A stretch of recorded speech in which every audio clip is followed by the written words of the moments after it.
Coming up on the Sky News Daily, despite some systems coming back online, production at Jaguar Land Rover remains at a standstill after a cyber attack a month ago.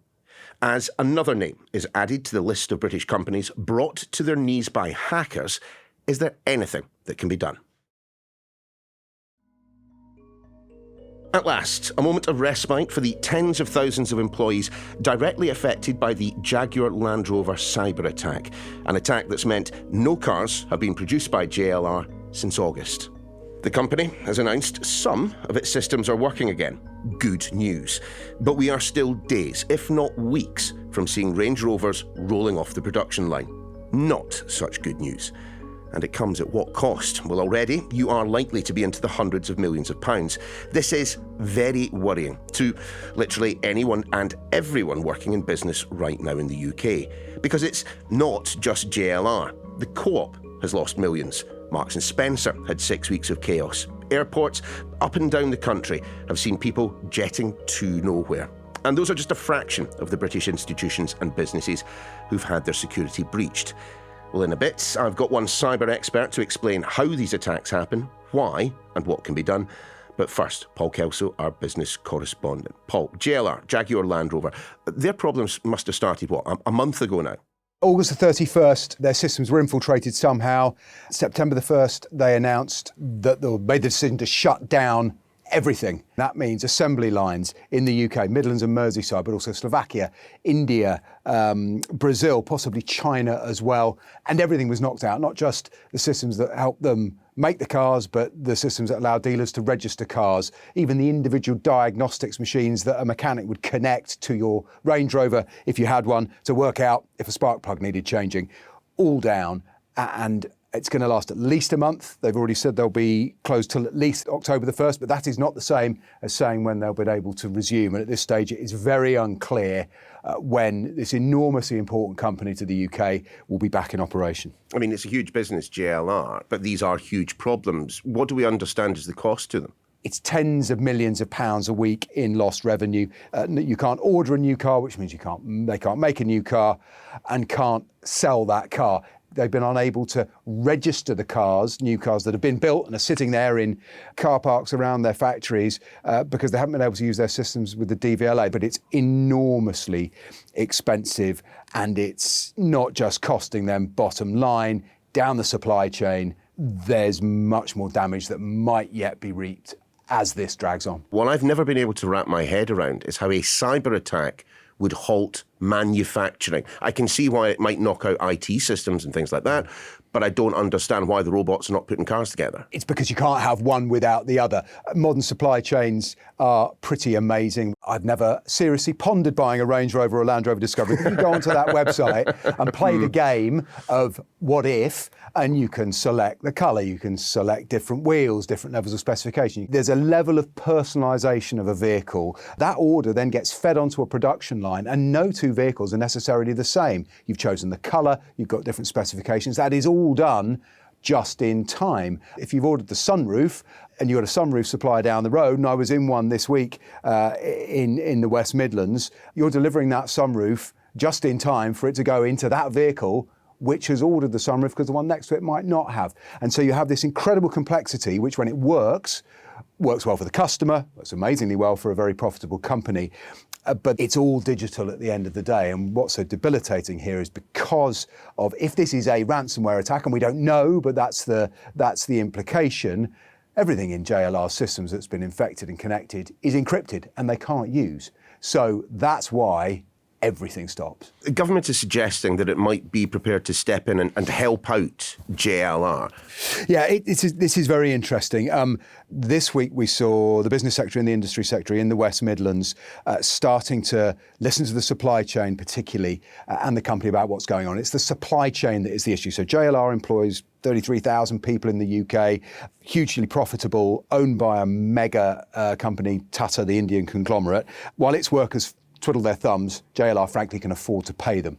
But everything is not built by JLR. There's a huge supply chain, hundreds of companies, at least 100,000 workers employed in them, perhaps more. Some of them are very big multinationals in their own right, but some of them aren't. They only exist because they're selling a part to JLR in this very complex supply chain, and they are already having to lay people off because if JLR aren't making cars, they're not buying these parts. Essentially, it faces the prospect of thousands of people losing their jobs in the West Midlands. So the question is what the government can do. Should they be bailing out JLR? That's not on the table. There's been suggestions that a furlough scheme, as in COVID, should be introduced. The unions want that. I understand that's been ruled out. So we're looking at some more bespoke possibilities. One floated is that the government would buy the parts, the sunroofs and the wheels and the air conditioning units and the suspension arms that JLR aren't using and then sell them to JLR when it's back up and running. But there's no guarantee they'll want those parts. There isn't an easy fix, and there will be an argument. Why are we spending taxpayers' money, everybody knows times are tight,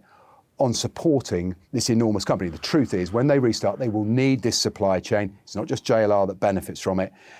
And a long-term impact and a loss of companies in this supply chain would be really damaging to the West Midlands. Sure. Any number of MPs will tell you this is incredibly serious. So it's right the government looks at it. There's not an easy answer. And it hasn't just been Jaguar Land Rover that's been targeted. Any number of British institutions have, by one presumes disparate groups. I mean, it feels a bit like an epidemic. It does. And what's striking is these are the ones we know about. We know about them because they're so high profile. Jaguar Land Rover is the flagship of British manufacturing industries, hugely important. Remember, JLR is one of the main reasons we've got a trade deal with the US, and the UK government works so hard to protect that company. But it follows household high street names, Marks and Spencer's and the Co-op that suffered big attacks earlier this year. Co-op, that attack left them with an £80 million hit to their profits, more than £200 million in lost revenue. M&S already said theirs cost them £300 million. Again, presumed to be ransomware attacks. We saw airports disrupted over the weekend because of an attack on one of the component parts of the check-in in the airport system across Europe. And the British Library, a great cultural institution, nearly 2 years ago, their systems were hacked, and perhaps less high profile because fewer people use it, and certainly you don't use it commercially. But it suggests a vulnerability across the board.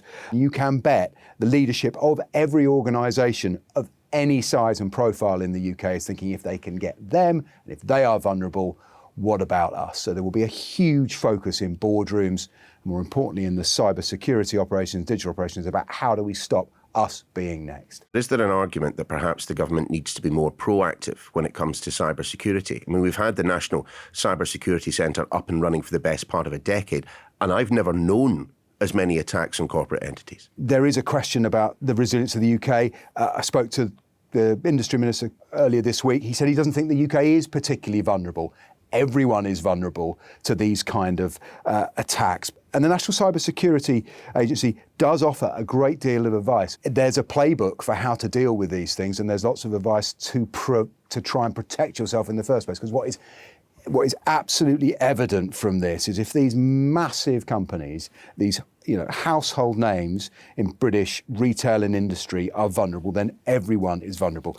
And the point is, you need to keep them out in the first place, because once one of these malware attacks gets inside, you are in deep, deep trouble, and there is not a quick fix. Perhaps the bigger question for government, and this has been raised by MPs and has been raised with me privately, is what about the UK government's own systems? What if this happened to HMRC? What if this happened to the Ministry of Defence? There are ways of shutting down entire systems through only the smallest vulnerability, but once this malware is in, it can be devastating. So I think there is a question for government, but it's perhaps more about state systems than it is about the commercial world. OK, let's pick up on that with James Hatch, Chief Digital Officer at BAE Systems. James, do we know why our companies are being targeted in this way? There's a fairly small number of reasons why people would do it.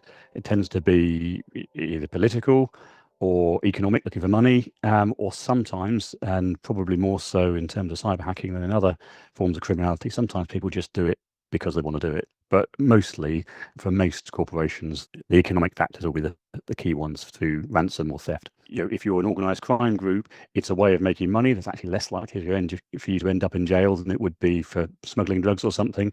And also, as things have developed, the availability of tools and kits on the internet to be able to carry out some of these things has made it easier for a wider range of people to carry out this kind of attack.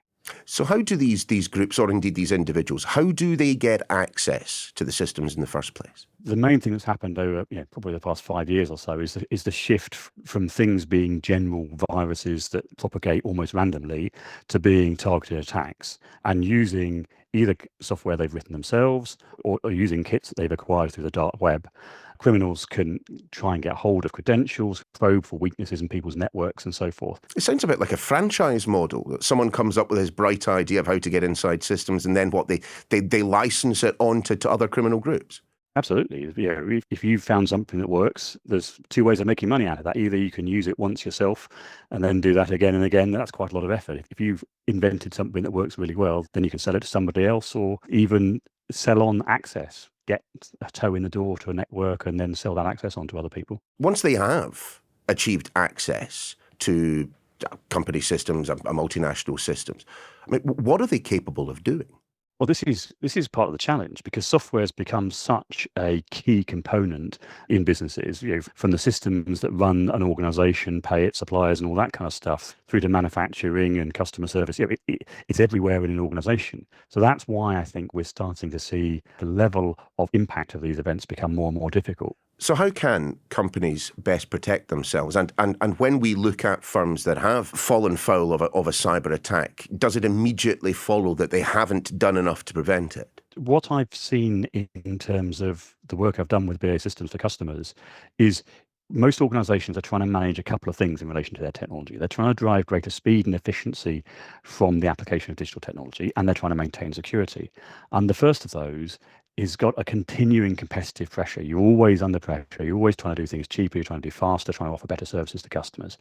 Whereas cybersecurity goes from being very theoretical to very real quite quickly. In the space of one meeting, a chief executive can go from thinking, this is a thing that people are asking me to spend money on, but I can't quite, it's not tangible, we seem to be all right, to, oh dear, the worst has happened and now I'm having to deal with it. Well, if it all boils down to money, I mean, aren't businesses nowadays then just best advised to, whilst turning a profit, put some of that money away for the rainy day when one of these cyber attacks happens, and as soon as it happens, just pay up?